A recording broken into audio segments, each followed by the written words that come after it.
അത് കഴിഞ്ഞിട്ട് ഒരു ട്രെയിനിൽ ഞാൻ കൊല്ലത്തിറങ്ങി. എന്റെ സ്വന്തം നാട്ടിൽ തന്നെയാണ് എന്റെ ഷൂട്ടിങ്.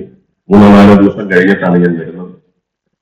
വളരെ സന്തോഷമായിട്ട് ഷൂട്ടിംഗ് തുടങ്ങുന്നു. ഗംഭീരമായ കഥയാണ്. എല്ലാം പറഞ്ഞ് കൃത്യമായി പറയുന്ന ഒരു സംവിധായകനാണ്. കുറച്ചു ദിവസം കഴിഞ്ഞപ്പോൾ എല്ലാവരും കൂടെ അന്ന് ക്യാമറയില്ല, എല്ലാവരുടെ പുറത്തേക്ക് ഇങ്ങനെ സംസാരിച്ചുകൊണ്ടിരിക്കുകയാണ്. ജനിച്ചേട്ടനുണ്ട്, ഗണേശനുണ്ട്, എല്ലാവരും വളരെ സന്തോഷത്തോടെ സംസാരിച്ചുകൊണ്ടിരിക്കുമ്പോൾ ഞാൻ അദ്ദേഹത്തോട് പറഞ്ഞു, ട്രെയിനിൽ വെച്ച് വളരെ രസങ്ങൾ നടന്നു. ഞാൻ ഇങ്ങോട്ട് വന്നപ്പോൾ അത് എല്ലാ രസം. അങ്ങനെ ഒരുപാട് പേര് എന്നോട് ചോദിച്ചു ഏത് സിനിമയ്ക്കാണ് പോകുന്നത്. ഞാൻ പറഞ്ഞു Balachandran. Very good, very good.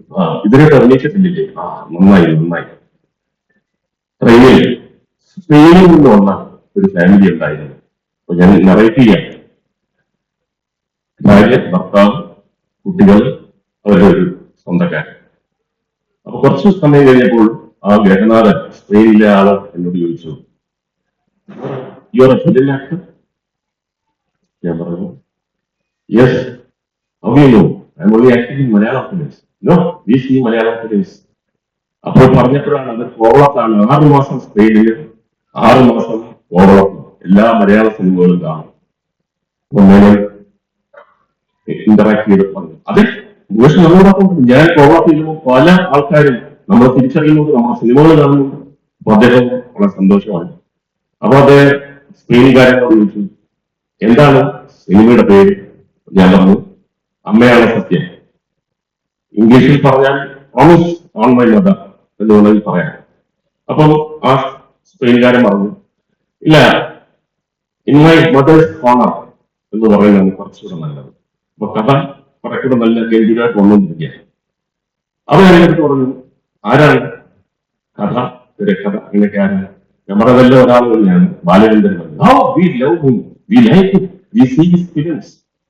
അപ്പൊ വീണ്ടും വേണൻ പറഞ്ഞു, എത്ര പേരാണെന്ന് പറയുന്നു, നമ്മുടെയൊക്കെ സിനിമ ഒരുപാട് പേര് കാണുന്നുണ്ട് മുകേഷ്. അപ്പം കഥ ഒരുമാതിരി സെറ്റായപ്പോ ഞാൻ പറഞ്ഞു, ഇനിയിപ്പം കുറെ ദിവസം കൊല്ലം ഇതെന്റെ നേറ്റീവ് ടൗൺ കൂടെയാണ്. അപ്പോൾ അദ്ദേഹം എന്നോട് ചോദിച്ചു, വൈകട്ടെ you are the hero of this film? ഞാൻ പറഞ്ഞു, yes. Balachandran acting in this film? ഞാൻ പറഞ്ഞു, I think is having a small role, I think. അദ്ദേഹം എന്നോട് പറഞ്ഞു, be very careful. Finally he will be the hero. പെട്ടെന്ന് എന്റെ മനസ്സിലേക്ക് ഞാനായൊരു ഇന്റർവ്യൂ ആണ് വന്നത്. നസീർ സാറ് കാര്യനിസ്സാരമാണോ പ്രശ്നം ഗുരുതരമാണോ എന്ന് അറിഞ്ഞുള്ള ഒരു ഇന്റർവ്യൂ ചോദിക്കുന്നത്, നസീർ സാറാണോ മേനോന്റെ പടത്തിലെ ഹീറോ? ആണെന്നൊക്കെയാ പറയുന്നത്. പടം വരുമ്പോ അറിയാം. എന്റെ മനസ്സിൽ പോയി പൊള്ളിയാൻ ചെയ്യും. അപ്പൊ ഞാൻ ഇദ്ദേഹത്തിന്റെ അടുത്ത് ഇരിക്കും, ഞാൻ അദ്ദേഹം സ്പെയിൻകാരുടെ അടുത്ത് പറഞ്ഞു എന്ന് പറഞ്ഞു. പക്ഷെ ഇതല്ല കഥ. എനിക്ക് മുഴുക്കറിയാം, ഞാൻ തന്നെയാണ് ഹീറോ. അപ്പം ഏറ്റവും കൂടുതൽ കുത്തിച്ചിരിച്ചത് വേദനാണ്. അദ്ദേഹം കുറച്ച് കഴിഞ്ഞിട്ട് എന്റെ അടുത്ത് പറഞ്ഞു, അങ്ങനെ ഒരു അങ്കലാത്ത് ഒരു സ്പെയിൻകാരുടെ തലയിൽ ഇട്ടിട്ട് ചോദിച്ച് മനസ്സിലാക്കിയല്ലേ? ഞാൻ പറയല്ലേ, സ്പെയിൻകാരൊക്കെ നമ്മുടെ പടം കാണുന്നുണ്ട്. എനിക്ക് മനസ്സിലായി. ധൈര്യമായിട്ട് ഈ മുകേഷ് തന്നെയാണ് ഹീറോ.